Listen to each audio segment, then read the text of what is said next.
नमस्कार, स्वागत है आप सभी का डीडी न्यूज के इस खास बुलेटिन एक्सप्रेस 100 में, जहां हम आपके लिए लेकर आते हैं राजनीति, मनोरंजन, देश, दुनिया, खेल और व्यापार जगत की सभी बड़ी खबरों को एक्सप्रेस यानी कि फटाफट अंदाज में। आपके साथ मैं हूं संध्या शर्मा। तो देखिए खबरें तेज रफ्तार से। महाराष्ट्र में उद्धव ठाकरे गुट को लगा बड़ा झटका। महाराष्ट्र के विधानसभा अध्यक्ष राहुल नार्वेकर ने शिवसेना विधायकों की अयोग्यता याचिकाओं पर फैसला सुनाते हुए कहा, विधानसभा में शिंदे गुट ही है असली शिवसेना। विधानसभा अध्यक्ष ने 25 जून 2022 के कार्यकारिणी के प्रस्ताव को अमान्य ठहराते हुए असली पार्टी के सवाल पर उद्धव गुट की दलील खारिज की। कहा, शिंदे गुट के पास है 37 विधायकों का बहुमत। विधानसभा अध्यक्ष ने अपने फैसले में शिंदे गुट के 16 विधायकों की योग्यता बरकरार रखी। स्पीकर के फैसले के बाद एकनाथ शिंदे बने रहेंगे मुख्यमंत्री। महाराष्ट्र विधानसभा अध्यक्ष द्वारा शिंदे गुट को असली शिवसेना बताए जाने के बाद मुंबई में शिवसेना शिंदे गुट के कार्यालय में जश्न मनाया गया। महाराष्ट्र के मंत्री और शिवसेना शिंदे गुट नेता दीपक केसरकर ने कहा, यह निर्णय बिल्कुल सही निर्णय है, इससे लोकतंत्र मजबूत होगा। महाराष्ट्र के पूर्व सीएम उद्धव ठाकरे ने स्पीकर के फैसले को बताया लोकतंत्र की हत्या और सुप्रीम कोर्ट के फैसले का अपमान। कहा, हम ये लड़ाई आगे लड़ेंगे और हमें सुप्रीम कोर्ट पर है पूरा भरोसा। प्रवर्तन निदेशालय ने मनी लॉन्ड्रिंग मामले में नेशनल कॉन्फ्रेंस के अध्यक्ष फारूक अब्दुल्ला को आज पूछताछ के लिए बुलाया है। फारूक अब्दुल्ला को जम्मू कश्मीर क्रिकेट एसोसिएशन में हुई अनियमितताओं की जांच के सिलसिले में तलब किया गया है। फारूक अब्दुल्ला को श्रीनगर में ईडी कार्यालय में पेश होने के लिए कहा गया है। जम्मू कश्मीर के पूर्व मुख्यमंत्री फारूक अब्दुल्ला पर आरोप है कि जेकेसीए के अध्यक्ष के रूप में उन्होंने अपने पद का दुरुपयोग किया। आरोप की जांच ईडी और सीबीआई दोनों कर रही है। कांग्रेस ने श्री राम मंदिर प्राण प्रतिष्ठा कार्यक्रम में नहीं जाने का फैसला किया। कांग्रेस की वरिष्ठ नेता सोनिया गांधी और कांग्रेस अध्यक्ष मल्लिकार्जुन खड़गे 22 जनवरी को होने वाले कार्यक्रम में नहीं होंगे शामिल। लोकसभा में कांग्रेस के नेता अधीर रंजन चौधरी ने भी निमंत्रण को अस्वीकार किया। कांग्रेस की तरफ से जारी बयान में कहा गया कि पार्टी ने राम मंदिर प्राण प्रतिष्ठा कार्यक्रम का न्योता सम्मानपूर्वक अस्वीकार कर दिया है। कांग्रेस द्वारा अयोध्या में श्री राम मंदिर के प्राण प्रतिष्ठा समारोह का निमंत्रण अस्वीकार करने पर केंद्रीय मंत्री स्मृति ईरानी ने कहा, कांग्रेस पार्टी का भगवान राम विरोधी चेहरा देश के सामने उजागर हुआ। केंद्रीय मंत्री अनुराग सिंह ठाकुर ने कहा, कांग्रेस ने प्राण प्रतिष्ठा समारोह का बहिष्कार किया है। देश की जनता भी आने वाले समय में इनका बहिष्कार करने वाली है। राष्ट्रीय स्वयंसेवक संघ के सरसंघ चालक मोहन भागवत को श्री राम मंदिर के प्राण प्रतिष्ठा का निमंत्रण मिला। श्री राम जन्मभूमि मंदिर निर्माण समिति के अध्यक्ष नृपेंद्र मिश्रा और विश्व हिंदू परिषद के अंतर्राष्ट्रीय कार्याध्यक्ष आलोक कुमार ने कल दिल्ली में उन्हें निमंत्रण पत्र सौंपा। सूचना एवं प्रसारण मंत्रालय सचिव अपूर्व चंद्र ने अयोध्या जाकर रामलला प्राण प्रतिष्ठा कार्यक्रम के प्रसारण के लिए प्रसार भारती द्वारा किए गए व्यापक इंतजामों की समीक्षा की।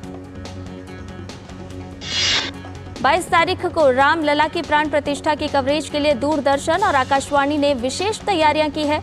दूरदर्शन कार्यक्रम से जुड़ी सारी गतिविधियों को पूरी दुनिया तक पहुंचाएगा। देश और दुनिया के तमाम मीडिया हाउसेज के साथ दूरदर्शन की फीड साझा की जाएगी। प्रसार भारती के सीईओ गौरव द्विवेदी ने कहा, G20 की तरह 4K में किया जाएगा दूरदर्शन का प्रसारण। भोपाल में निकाली गई श्री राम रजाई रथ यात्रा। भोपाल के कुछ राम भक्त बीते 7 साल से रामलला को ठंड के दिनों में भोपाल से अयोध्या जाकर रजाई ओढ़ाते हैं। राजस्थान के नागौर से अयोध्या राम मंदिर में भगवान रामलला के आसन का निर्माण करने के लिए मकराना संगमरमर तैयार किया गया है। वहीं विशेष रूप से श्री राम मंदिर के लिए बनाया गया 500 किलो का नगाड़ा अहमदाबाद से अयोध्या पहुंचा।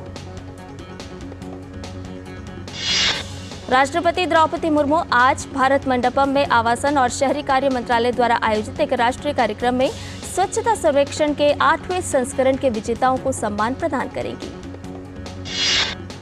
इस कार्यक्रम में विभिन्न श्रेणियों के तहत 110 से अधिक पुरस्कार प्रदान किए जाएंगे। अकेले राष्ट्रीय श्रेणी में 20 से अधिक पुरस्कार होंगे। इसके अतिरिक्त राज्यों को विभिन्न श्रेणियों में उनके प्रदर्शन के लिए भी मान्यता दी जाएगी और पुरस्कृत किया जाएगा। साल 2016 में महज 73 प्रमुख शहरों के मूल्यांकन के साथ शुरू हुए इस स्वच्छ सर्वेक्षण के वर्तमान संस्करण में 4,477 शहर शामिल हुए। अपशिष्ट प्रबंधन में नवीनतम तकनीकों और उपकरणों की एक रोमांचक श्रृंखला प्रदर्शित की जाएगी। मैकेनिकल स्वीपिंग मशीनें, सीवेज क्लीनिंग रोबोट, कचरा संग्रहण और परिवहन वाहन यहां आने वाले लोगों का ध्यान आकर्षित करेंगे। भाजपा अध्यक्ष जेपी नड्डा आज अरुणाचल प्रदेश के एक दिन के दौरे पर रहेंगे। भाजपा अध्यक्ष ईटानगर में पार्टी की राज्य कार्यकारिणी की बैठक में शामिल होंगे। वहीं दोपहर बाद JP Nadda Bhajpa core committee की बैठक भी लेंगे। बैठक में आम चुनाव के अलावा राज्य में होने वाले विधानसभा चुनाव के लिए पार्टी की तैयारियों की समीक्षा करेंगे। इससे पहले कल पूर्वोत्तर राज्यों के दौरे पर भाजपा अध्यक्ष असम पहुंचे थे। पार्टी कार्यकारिणी की बैठक के अलावा उन्होंने कल गुवाहाटी में रोड शो किया था। असम के कामरूप में राज्य कार्यकारिणी की बैठक में जेपी नड्डा ने कांग्रेस पर साधा निशाना। कहा, अनुसूचित जाति के साथ इतना अन्याय करने के बाद कांग्रेस आज निकाल रही है न्याय यात्रा। प्रधानमंत्री नरेंद्र मोदी 12 जनवरी को राष्ट्रीय युवा दिवस के अवसर पर महाराष्ट्र के नासिक में राष्ट्रीय युवा उत्सव का उद्घाटन करेंगे। इस अवसर पर प्रधानमंत्री युवाओं को संबोधित भी करेंगे। इस वर्ष राष्ट्रीय युवा उत्सव की थीम है मेरा भारत विकसित भारत @2047। युवाओं के द्वारा युवाओं के लिए स्वामी विवेकानंद के विचारों और आदर्शों के सम्मान में प्रत्येक वर्ष राष्ट्रीय युवा दिवस मनाया जाता है। रक्षा मंत्री राजनाथ सिंह ने ब्रिटेन दौरे के अंतिम दिन वहां के प्रधानमंत्री ऋषि सुनक से मुलाकात की और कई द्विपक्षीय मुद्दों पर चर्चा की। मंत्री राजनाथ सिंह और ब्रिटिश पीएम के बीच हुई बैठक में रक्षा, व्यापार और क्षेत्रीय मुद्दे वार्ता के एजेंडे में थे। साथ ही मुक्त व्यापार समझौते की प्रगति को लेकर भी चर्चा की गई। रक्षा मंत्री राजनाथ सिंह ने ऋषि सुनक के अलावा ब्रिटेन के विदेश मंत्री डेविड कैमरून से मुलाकात की। दोनों नेताओं ने भारत ब्रिटेन संबंधों को बढ़ावा देने और दोनों देशों के बीच सहयोग को गहरा करने पर व्यावहारिक विचार विमर्श किया। रक्षा मंत्री राजनाथ सिंह ने लंदन में UK India defence CEO round table में उद्योग जगत के यूके भारत रक्षा उद्योग से जुड़ी कंपनियों के सीईओ के साथ बातचीत की। उन्होंने कहा कि भारत सहयोग, सह निर्माण और सह नवाचार के लिए यूके के साथ एक समृद्ध साझेदारी की कल्पना करता है। मंत्री राजनाथ सिंह ने कहा कि दोनों देशों की ताकतों का समन्वय करके हम एक साथ महान काम कर सकते हैं। बैठक में ब्रिटेन के रक्षा खरीद राज्य मंत्री जेम्स कार्टिल्स भी शामिल हुए। रक्षा मंत्री राजनाथ सिंह लंदन स्थित इंडिया हाउस में एक सामुदायिक स्वागत समारोह में भी शामिल हुए। विकसित भारत के संकल्प से जुड़ने वाले प्रतिभागियों की बढ़ती हुई संख्या रोज नए रिकॉर्ड कायम करती जा रही है। इस समय 12 करोड़ से अधिक नागरिक इस यात्रा का हिस्सा बन चुके हैं। प्रयागराज के श्रृंगेरपुर विकास खंड के अंतर्गत पड़ने वाले सारी तालुका शहावपुर में विकसित भारत संकल्प यात्रा पहुंची। मोदी की गारंटी वाली गाड़ी के माध्यम से लोगों को केंद्र सरकार की जन कल्याणकारी योजनाओं की जानकारी दी गई। उप मुख्यमंत्री केशव प्रसाद मौर्य भी यात्रा में शामिल हुए। वहीं जम्मू कश्मीर के रियासी जिले में विकसित भारत संकल्प यात्रा का आगमन हुआ। इस दौरान विविध कार्यक्रमों का आयोजन किया गया। लोगों ने यात्रा का भव्य स्वागत किया। विकास रथ के माध्यम से लोग केंद्र प्रायोजित योजनाओं से रूबरू हुए। उधर यह यात्रा उत्तराखंड के चंपावत पहुंची। इस अवसर पर जिले के गोरल चौड़ मैदान में बहुउद्देशीय शिविर का आयोजन किया गया। इस दौरान केंद्र व राज्य सरकार की विभिन्न जन कल्याणकारी योजनाओं की जानकारी देने के साथ ही विभिन्न योजनाओं के लाभार्थियों ने अपने अनुभव भी साझा किए। जनजातीय कार्य मंत्रालय ने वर्तमान वित्त वर्ष में 32 लाख से अधिक जनजातीय छात्रों को प्रत्यक्ष लाभ अंतरण के माध्यम से छात्रवृत्ति दी है। मंत्रालय ने विभिन्न छात्रवृत्ति योजना के अंतर्गत 1,692 करोड़ रुपए वितरित किए हैं। भारतीय नौसेना का बहुराष्ट्रीय अभ्यास सम्मेलन 24 विशाखापत्तनम में 19 से 27 फरवरी तक आयोजित किया जाएगा। इससे पहले इस अभ्यास का 11वां संस्करण 2022 में पूर्वी नौसेना कमान के तहत विशाखापत्तनम में आयोजित किया गया था। मिलन एक द्विवार्षिक बहुराष्ट्रीय नौसैनिक अभ्यास है जो 1995 में भारत की पूर्व की ओर देखो नीति के अनुरूप 4 देशों इंडोनेशिया, सिंगापुर, श्रीलंका, थाईलैंड की भागीदारी के साथ शुरू हुआ था। मध्य प्रदेश के छतरपुर में यातायात पुलिस ने आवारा पशुओं को सड़क दुर्घटना से बचाने के लिए उन पर रेडियम लगाया। पंजाब के मोहाली में नारकोटिक्स कंट्रोल ब्यूरो ने बीएसएफ द्वारा जब्त की गई 19 किलो हेरोइन और चरस को नष्ट किया। पहाड़ों से आने वाली सर्द हवाओं के कारण पंजाब, हरियाणा समेत पूरा उत्तर भारत भीषण शीतलहर की चपेट में है। इस बीच मौसम विभाग ने उत्तर पश्चिम हिस्सों में भीषण ठंड से राहत का अनुमान जताया है।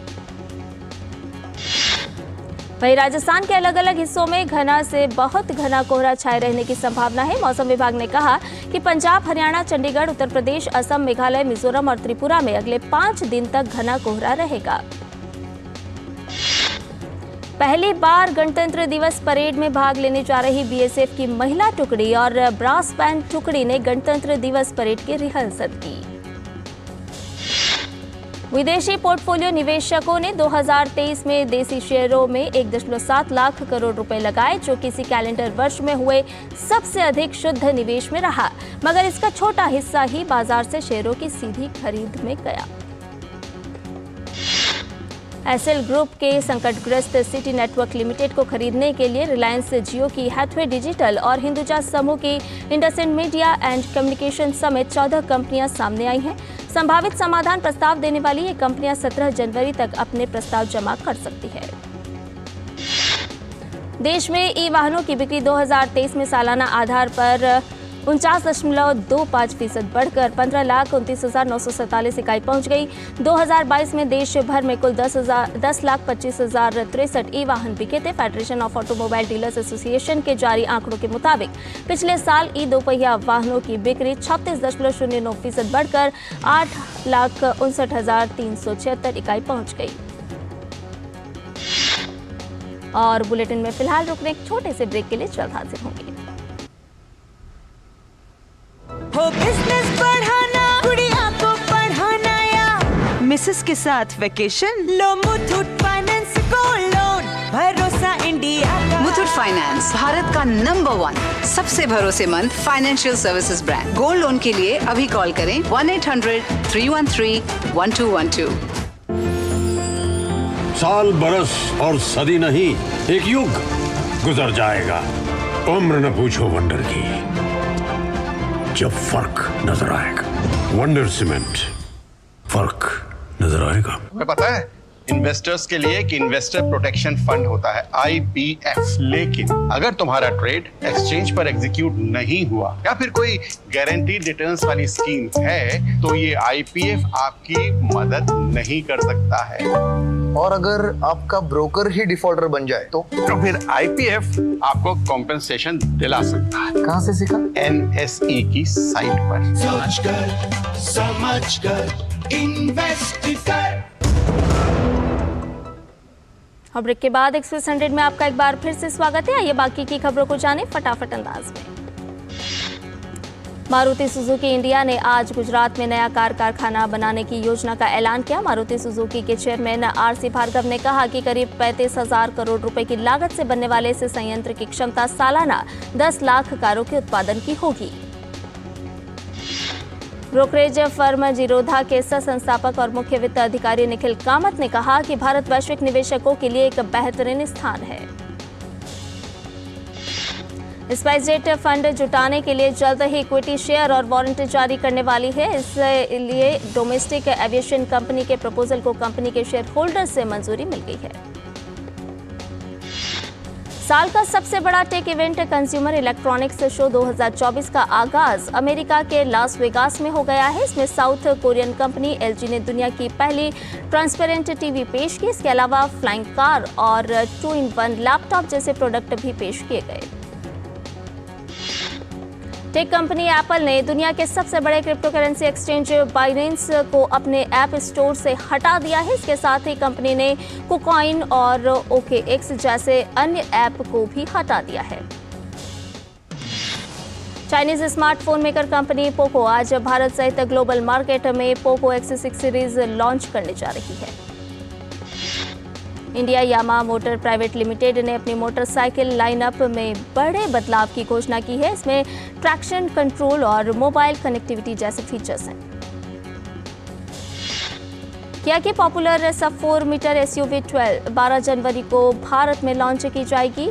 इंडिया ने कार की लॉन्च डेट आर्टिफिशियली कंफर्म की है। कोरियाई कंपनी ने इसके लिए 25,000 रुपए की टोकन राशि पर बुकिंग पहले ही शुरू कर दी थी। प्रीमियम फैशन और लाइफस्टाइल ब्रांड बैलेंसिया ने भारत के सबसे पुराने और बिजी एयरपोर्ट कोलकाता में अपना लेटेस्ट आउटलेट खोला है। यह कंपनी का 19वां स्टोर है। बैलेंसिया भारत का सबसे पसंदीदा मोजा ब्रांड है।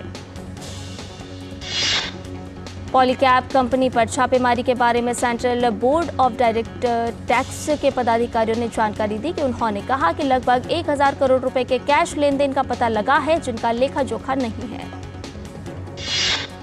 बोइंग के मुख्य कार्यकारी अधिकारी डेव कैलहॉन ने पिछले सप्ताह मंगलवार को अलास्का एयरलाइंस में हुई भयावह घटना की जिम्मेदारी ली। जुम्मा को विमान की आपात लैंडिंग के बाद बुलाई गई सुरक्षा बैठक में कैलहॉन ने कर्मचारियों से कहा, हम सबसे पहले अपनी गलती स्वीकार करते हैं। उन्होंने कहा 100% और पूरी पारदर्शिता के साथ इस मामले में कदम उठाएंगे। HDFC बैंक ने रेगलिया और मिलेनिया क्रेडिट कार्ड के नियम में बदलाव किया है। 1 दिसंबर 2023 से रेगलिया कार्ड के लिए लाउंज एक्सेस के नियम में बदलाव किया गया है। बांग्लादेश के आम चुनाव में अवामी लीग पार्टी की जीत के बाद शेख हसीना आज चौथी बार प्रधानमंत्री के पद की शपथ लेंगे। इससे पहले बुधवार को हसीना के नेतृत्व वाली अवामी लीग सरकार ने अपनी 36 सदस्यीय कैबिनेट की घोषणा की। इसमें 25 कैबिनेट मंत्री और 11 राज्य मंत्री शामिल होंगे। मंत्रिमंडल में इस बार 2 टेक्नोक्रेट मंत्री होंगे। बांग्लादेश के पूर्व विदेश मंत्री अब्दुल मोमिन और पूर्व विदेश राज्य मंत्री शहरयार आलम इस बार हसीना कैबिनेट का हिस्सा नहीं होंगे। कल शेख हसीना समेत नवनिर्वाचित सांसदों को संसद अध्यक्ष शिरीन शर्मिन चौधरी ने शपथ दिलाई। समारोह में निर्दलीय सांसदों व नवनिर्वाचित विधायकों को भी शपथ दिलाई गई। शपथ ग्रहण समारोह से पहले अवामी लीग के संसदीय दल ने शेख हसीना को सदन का नेता चुना। इस मौके पर उन्होंने कहा कि अवामी लीग के दोबारा सत्ता में आने से बांग्लादेश की प्रगति को अब कोई नहीं रोक सकता। उन्होंने 2041 तक स्मार्ट बांग्लादेश बनाने के संकल्प को भी दोहराया। अमेरिका में न्यू जर्सी के पूर्व गवर्नर क्रिस क्रिस्टी 2024 के रिपब्लिकन पार्टी राष्ट्रपति पद के नामांकन की दौड़ से बाहर हो गए हैं। एक सर्वे के अनुसार क्रिस्टी को केवल 2% रिपब्लिकन का समर्थन प्राप्त था। क्रिस क्रिस्टी ट्रंप की नीतियों और चरित्र की आलोचना पर केंद्रित अभियान के लिए समर्थन जुटाने में विफल रहे। क्रिस्टी पहले ट्रंप के सहयोगी थे और बाद में वे ट्रंप के आलोचक बन गए। उन्हें पार्टी के नामांकन के लिए एक लंबी दौड़ के रूप में देखा गया था। क्रिस्टी 2016 में राष्ट्रपति पद की दौड़ में शामिल थे, लेकिन न्यू हैम्पशायर प्राइमरी में निराशाजनक अंत के बाद उन्होंने अपनी दावेदारी समाप्त कर दी और ट्रंप का समर्थन करने वाले पहले प्रमुख पार्टी नेता बन गए। संयुक्त राष्ट्र सुरक्षा परिषद ने लाल सागर क्षेत्र में व्यापारी और वाणिज्यिक जहाजों पर यमन के हुती विद्रोहियों के हमलों की निंदा करते हुए और उन्हें तत्काल रोकने की मांग करते हुए एक प्रस्ताव पारित किया है। अमेरिका और जापान की ओर से प्रस्तावित प्रस्ताव में कहा गया है कि लगभग 2 दर्जन हुती हमलों ने वैश्विक व्यापार में बाधा डाली है। प्रस्ताव के पक्ष में 11 सदस्यों ने मतदान किया, विपक्ष के किसी ने भी मतदान नहीं किया। इस दौरान सुरक्षा परिषद के 4 सदस्य अनुपस्थित रहे, जिनमें रूस, चीन, अल्जीरिया और मोजाम्बिक शामिल हैं। संयुक्त राष्ट्र सुरक्षा परिषद की ओर से पारित किए गए प्रस्ताव में हुती विद्रोहियों द्वारा कब्जे में लिए गए जहाज को छोड़ने की मांग की गई है। कब्जे में लिया गया जहाज जापान की एक कंपनी द्वारा संचालित मालवाहक जहाज है, जिसका संबंध एक इजरायली कंपनी से है। उसकी तत्काल रिहाई की मांग की गई है। अमेरिका के राष्ट्रीय सुरक्षा परिषद के प्रवक्ता जॉन किर्बी ने कहा कि लाल सागर में हुती के हमले गैरकानूनी और तनाव बढ़ाने वाले हैं। किर्बी ने कहा कि हुती जिन वाणिज्यिक जहाजों को निशाना बना रहे हैं, उनमें से कई का इजरायल से कोई संबंध नहीं है। उन्होंने कहा कि अगर ये हमले जारी रहे तो अमेरिका अगले कदम के बारे में अपने सहयोगियों से परामर्श करेगा। अमेरिका और ब्रिटेन ने मंगलवार को दक्षिणी लाल सागर की और हुती की तरफ से दागे गए 21 ड्रोन और मिसाइलों को मार गिराया था। अमेरिका के विदेश मंत्री एंटनी ब्लिंकन ने बहरीन में संवाददाताओं से कहा कि ईरान को यह साफ कर दिया गया है कि हुती को दी जा रही सहायता को तत्काल रोकने की जरूरत है। ब्लिंकन चौथी बार पश्चिमी एशिया के दौरे पर गए थे। अंतर्राष्ट्रीय न्यायालय में आज से इजराइल के सैन्य अभियान पर सुनवाई शुरू होगी। दक्षिण अफ्रीका ने अदालत में मामला दायर कर कहा कि गजा में इजराइल का सैन्य अभियान नरसंहार के समान है। दक्षिण अफ्रीका ने दावा किया है कि इजराइल की कार्रवाई का उद्देश्य गजा में फिलिस्तीनियों के एक बड़े हिस्से को नष्ट करना है। दक्षिण अफ्रीका ने अपील की है कि अदालत घोषित करे कि इजराइल ने नरसंहार कन्वेंशन के तहत अपने दायित्वों का उल्लंघन किया है। इजराइल की सरकार ने नरसंहार के दावे को खारिज किया है। इजराइल के विदेश मंत्रालय ने एक बयान में कहा है कि दक्षिण अफ्रीका के मामले में कानूनी आधार का अभाव है। अमेरिका के मेन राज्य में तूफान के बाद आई बाढ़ के बाद कई सड़कों को बंद करना पड़ा। मेन राज्य के लिंकन विले में पहली बार लोगों ने भीषण बाढ़ का सामना किया। भारत और अफगानिस्तान के बीच 3 T20 मैचों की सीरीज की शुरुआत आज से हो रही है। सीरीज का पहला मैच आज मोहाली में खेला जाएगा। भारतीय टीम के नियमित कप्तान रोहित शर्मा और विराट कोहली की लंबे समय बाद T20 फॉर्मेट में वापसी हो रही है। हालांकि आज होने वाले मैच में विराट कोहली व्यक्तिगत कारण से मैदान पर नजर नहीं आएंगे।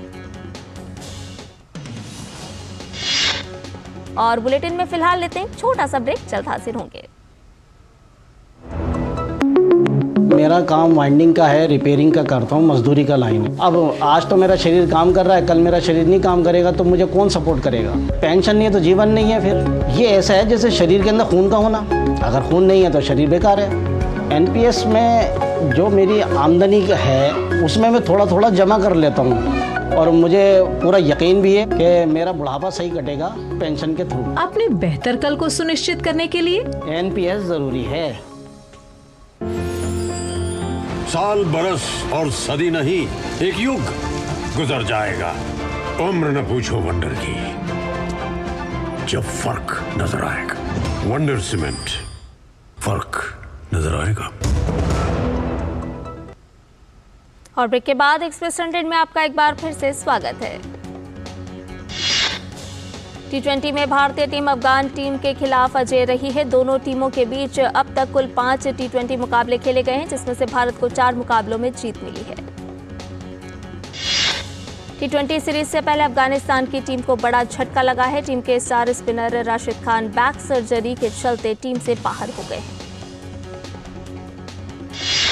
भारतीय क्रिकेट टीम के तेज गेंदबाज मोहम्मद शमी ने कहा कि अफगानिस्तान के खिलाफ होने वाली T20 सीरीज के लिए भारतीय टीम पूरी तरह से तैयार है। उन्होंने उम्मीद जताई कि टीम इस सीरीज में बेहतरीन प्रदर्शन करेगी। मलेशिया ओपन में आज प्री क्वार्टर फाइनल मुकाबले में भारत के किदाम्बी श्रीकांत कोर्ट पर उतरेंगे। अंतिम 16 में किदाम्बी का सामना हांगकांग के एनजी का लुग एंगन से होगा। वहीं प्रतियोगिता के पुरुष युगल वर्ग में भारत के सात्विक साईराज और चिराग शेट्टी की जोड़ी फ्रांस की रोनन लेबर और लुकास कोर्वी की जोड़ी से भिड़ेगी। महाराष्ट्र के नासिक में 27वें राष्ट्रीय युवा महोत्सव 2024 का आयोजन 12 से 16 जनवरी तक किया जाएगा। प्रधानमंत्री नरेंद्र मोदी राष्ट्रीय युवा महोत्सव का उद्घाटन करेंगे और देश के युवाओं को संबोधित करेंगे। द्रोणाचार्य पुरस्कार विजेता मलखंब कोच गणेश देवरुखकर ने खेलों के विकास को लेकर मोदी सरकार की प्रशंसा की है। उन्होंने कहा कि आज सरकार के प्रयासों से दुनिया भर में मलखंब की लोकप्रियता बढ़ी है। वहीं द्रोणाचार्य पुरस्कार विजेता शतरंज कोच आरबी रमेश का कहना है कि पिछला साल चेस के लिए बेहतरीन था। उन्होंने कहा कि पिछले साल जहां आर वैशाली ग्रैंड मास्टर बनी तो वहीं आर प्रज्ञानंद शतरंज विश्व कप के फाइनल में दूसरे स्थान पर रहे। स्पेनिश सुपर कप में रियल मैड्रिड ने एटलेटिको मैड्रिड को 5-3 के अंतर से हरा दिया। मैड्रिड की ओर से रुडिगर, मेंडी, कार्वाजल, जोसुले और मारियानो डियान ने एक-एक गोल किए, जबकि एटलेटिको मैड्रिड के लिए हर्मोसो और ग्रिजमैन ने एक-एक गोल किया। ईएफएल कप के सेमीफाइनल के पहले लेग में लिवरपूल ने फुलहम को 2-1 से हरा दिया। मुकाबले में पहली सफलता 19वें मिनट में फुलहम को मिली। बॉलीवुड एक्टर शाहिद कपूर और एक्ट्रेस कृति सेनन साथ में पहली बार फिल्म करने वाले हैं। शाहिद कपूर और कृति सेनन की अपकमिंग फिल्म का नाम सामने आ गया है। मेकर्स ने इस फिल्म का टाइटल तेरी बातों में ऐसा उलझा जिया रखा है। अरबाज खान की वाइफ शुरा खान शादी के बाद अपने काम पर लौट गई हैं। शुरा खान की अभी हाल ही में नई फोटो सामने आ रही हैं। इन फोटोज में शुरा खान ब्लैक ड्रेस में बेहद हसीन लग रही हैं। शुरा खान की इन तस्वीरों ने आते ही सोशल मीडिया पर गदर काट दिया है। अक्षय कुमार ने सोशल मीडिया पर बड़े मियां छोटे मियां का लुक शेयर किया। इसके साथ ही उन्होंने कहा कि फिल्म की रिलीज को अब बस 3 महीने बचे हैं। इसके एक्टर ने साफ किया है कि बड़े मियां छोटे मियां इस साल ईद पर रिलीज हो रही है, यानी फिल्म 10 अप्रैल 2024 को थिएटर्स में दस्तक देगी। 50 करोड़ का बजट, 134 करोड़ का कलेक्शन। साउथ के स्टाइलिश स्टार की एक्शन फिल्म सराय नो रूट यूट्यूब पर है 33 करोड़ व्यूज के पार। अब इस साल दीपिका पादुकोण भी शाहरुख खान के रास्ते पर निकल पड़ी हैं। जी हां, दीपिका 2024 में 1 या 2 नहीं बल्कि 5 फिल्में लेकर आ रही हैं। साउथ की action thriller movie captain Miller का ट्रेलर सामने आया। लंबे बाल, घनी दाढ़ी और चेहरे पर किलर एक्सप्रेशन के साथ धनुष का ये लुक वाकई काफी चर्चा का विषय बना हुआ है। बता दें कि यह फिल्म 12 जनवरी को सिनेमाघरों में रिलीज हो रही है। सुपरस्टार महेश बाबू इन दिनों अपनी अपकमिंग फिल्म गुंटूर कारम को लेकर काफी चर्चा में है। वह इन दिनों फिल्म का जोर शोर से प्रमोशन भी कर रहे हैं, जिसको लेकर बुधवार को आंध्र प्रदेश के गुंटूर में फिल्म का प्री रिलीज कार्यक्रम रखा गया था। Uri the surgical strike film के 5 साल पूरे। सच्ची घटना पर आधारित फिल्मों का बोलबाला हिंदी सिनेमा में लंबे समय से चला आ रहा है। असली घटनाओं पर बनी फिल्मों के फैंस भी देखना काफी पसंद करते हैं। इस मामले में एक्टर विकी कौशल की film Uri the surgical strike का नाम भी जरूर शामिल होता है।